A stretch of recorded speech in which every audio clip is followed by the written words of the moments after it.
Hi, my name is Chris Ketzley, and I'm the Executive Director here at the New York State Association of Towns. Nearly 250 years ago, a group of men signed a document boldly declaring their grievances. The proclamation that government derives its powers from the consent of the governed was revolutionary, although not new. For towns of New York, representation was already the way of civic life.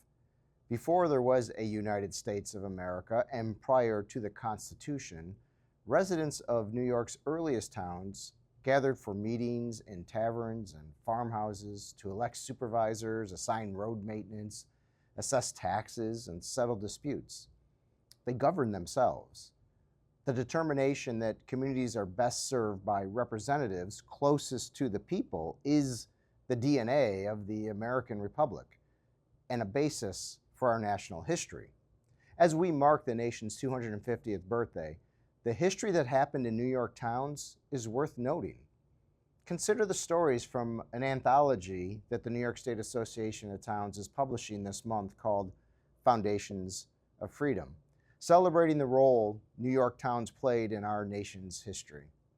For example, in East Hampton in 1686, almost a century before the United States Constitution was written, the Dongan Patent established multiple self-government through an action taken by the Board of Trustees of that town, a decision that reverberates throughout American history and is still reflected in town halls across New York. The town of Homer, a small central New York community sprung from post-Revolutionary War military tract. This land set aside to honor those who had fought for independence. Homer produced three men who shaped Abraham Lincoln's presidency and legacy. One, a detective who foiled an assassination plot against President-elect Lincoln in Baltimore in 1861.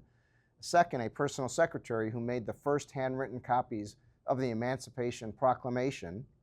And third, a painter who produced the iconic image of Lincoln reading that proclamation to his cabinet, which now hangs in the United States Capitol. The Lincoln we know, revered, had deep ties to Homer. Theodore Roosevelt, also known to govern from the North Shore of Long Island town of Oyster Bay. Sagamore Hill, his home on a hill above the harbor, served as a summer White House for 7 summers. In 1905, while Russian and Japanese delegations negotiated the end to the Russo-Japanese War in Portsmouth, New Hampshire, Roosevelt never went to Portsmouth, instead using telegraph wire from the center of Oyster Bay, the operational hub of his presidency, to broker international peace between two world powers, and became the first American ever awarded the Nobel Peace Prize.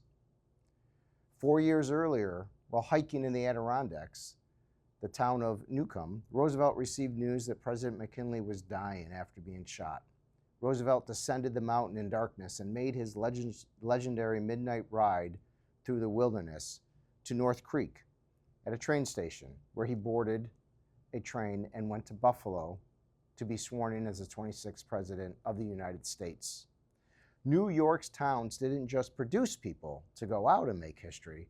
History was made in them.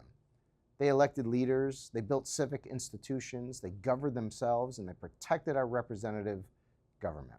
Today, towns deliver critical services to over 9 million residents. They plow roads, they manage water, respond to emergencies, and they make decisions that shape daily life for almost half of the state's population. And they do it with fewer resources than seem fair and more mandates than seem reasonable. The system the founders put into place was designed to keep power closest to the people.